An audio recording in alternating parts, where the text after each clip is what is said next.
জীবন মানেই কি শুধুই দুশ্চিন্তা? সকালে ঘুম থেকে উঠে রাতে ঘুমানো পর্যন্ত কি হবে, কি করব, এইসব ভেবেই কি আমাদের দিন কাটে? যদি বলি হাজার বছরের পুরনো এক মহাপুরুষের বাণী আজও আমাদের এই সমস্যা থেকে মুক্তি দিতে পারে? হ্যাঁ, আমি শ্রীকৃষ্ণের কথা বলছি। কুরুক্ষেত্রের যুদ্ধে অর্জুনের দুশ্চিন্তা দূর করতে তিনি যে গীতাজ্ঞান দিয়েছিলেন তা কেবল অর্জুনের জন্য ছিল না, তা ছিল আমাদের সবার জন্য।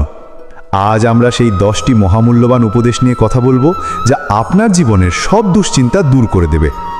শ্রীকৃষ্ণ বলেন, যা ঘটে গেছে তা ভালোই ঘটেছে। এক রাজা তার মন্ত্রীকে খুব ভালোবাসতেন। মন্ত্রী সবসময় বলতেন, যা ঘটে তা ভালোর জন্যই। একদিন রাজার হাত কেটে গেল। রাজা দুঃখ পেয়ে বললেন, এবারও কি বলবে যা ঘটে তা ভালোর জন্য? মন্ত্রী বললেন, হ্যাঁ মহারাজ, এটিও ভালোর জন্য। রাজা রেগে মন্ত্রীকে কারাবন্দী করলেন। কিছুদিন পর রাজা শিকারে গেলেন এবং অন্য রাজ্যের দস্যুদের হাতে ধরা পড়লেন।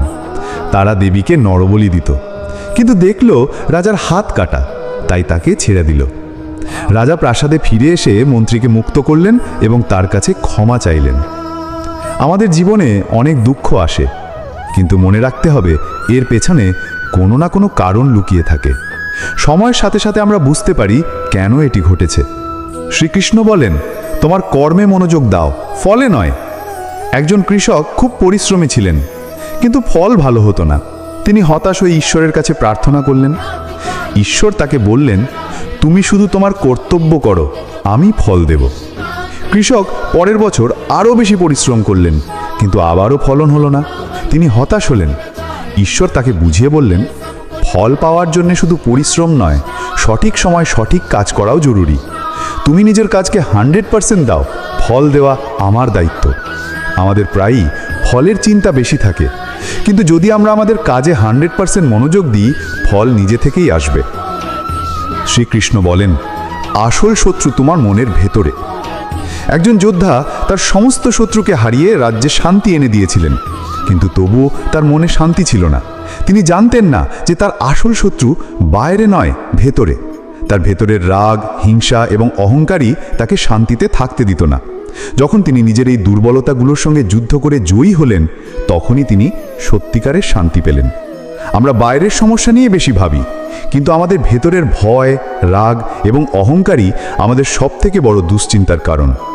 উপদেশ 4, পরিবর্তনই জগতের নিয়ম। আমাদের জীবনে ঋতু পরিবর্তন হয়। শৈশবের পর যৌবন আসে, যৌবনের পর আসে বার্ধক্য। কোনো কিছুই চিরস্থায়ী নয়। যেমন একটি মেঘাচ্ছন্ন দিনের পর সূর্য ওঠে, তেমনি আমাদের জীবনে দুঃখের পর সুখ আসে। যদি আমরা এই সত্যটা মেনে নিই যে সব কিছুই পরিবর্তনশীল, তাহলে দুশ্চিন্তা আমাদের উপর তেমন প্রভাব ফেলতে পারবে না। উপদেশ 5, অতীতে আটকে থেকো না। একজন ব্যক্তি সবসময় তার অতীতের ভুলের জন্যে নিজেকে দোষারোপ করত। এর ফলে সে সামনে আর এগোতে পারছিল না। তার বন্ধু তাকে বলল, তুমি যদি গাড়ির আয়নায় পেছন দিকে তাকিয়ে গাড়ি চালাও, তাহলে কি কখনো নিরাপদে সামনে এগোতে পারবে? লোকটি বুঝতে পারল, অতীত থেকে শিক্ষা নিতে হবে, কিন্তু সেখানেই আটকে থাকা যাবে না। অতীত থেকে শিক্ষা নিন, কিন্তু অতীতকে আপনার ভবিষ্যৎ নষ্ট করতে দেবেন না। উপদেশ 6, ক্ষমা করতে শেখো। 2 বন্ধুর মধ্যে খুব ঝগড়া হলো। একজন তার বন্ধুর ওপর রাগ করে থাকলো। সেই রাগ তাকে ভেতর থেকে পুড়িয়ে মারছিল। অন্য বন্ধুটি ক্ষমা করে শান্তিতে ছিল। অবশেষে রাগ করে থাকা বন্ধুটি যখন তার বন্ধুকে ক্ষমা করল, তখন তার মনে শান্তি ফিরে এলো। ক্ষমা করা মানে অন্যকে মুক্তি দেওয়া নয়, নিজেকে মুক্তি দেওয়া।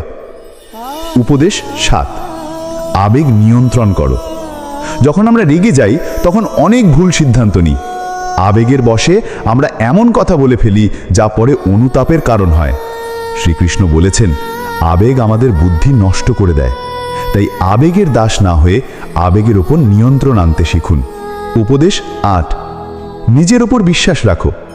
একটা ছোট্ট ছেলে ক্রিকেট খেলতে খুব ভয় পেত, কারণ সে নিজেকে ভালো খেলোয়াড় মনে করত না। তার কোচ তাকে বলেছিলেন, তুমি কেমন খেলোয়াড় তা অন্যরা ঠিক করবে না, তুমি নিজে ঠিক করবে। নিজের ওপর বিশ্বাস রাখো। এক সময় সে ভালো খেলোয়াড় হিসেবে পরিচিতি পেল। আত্মবিশ্বাসী সাফল্যের মূল চাবিকাঠি।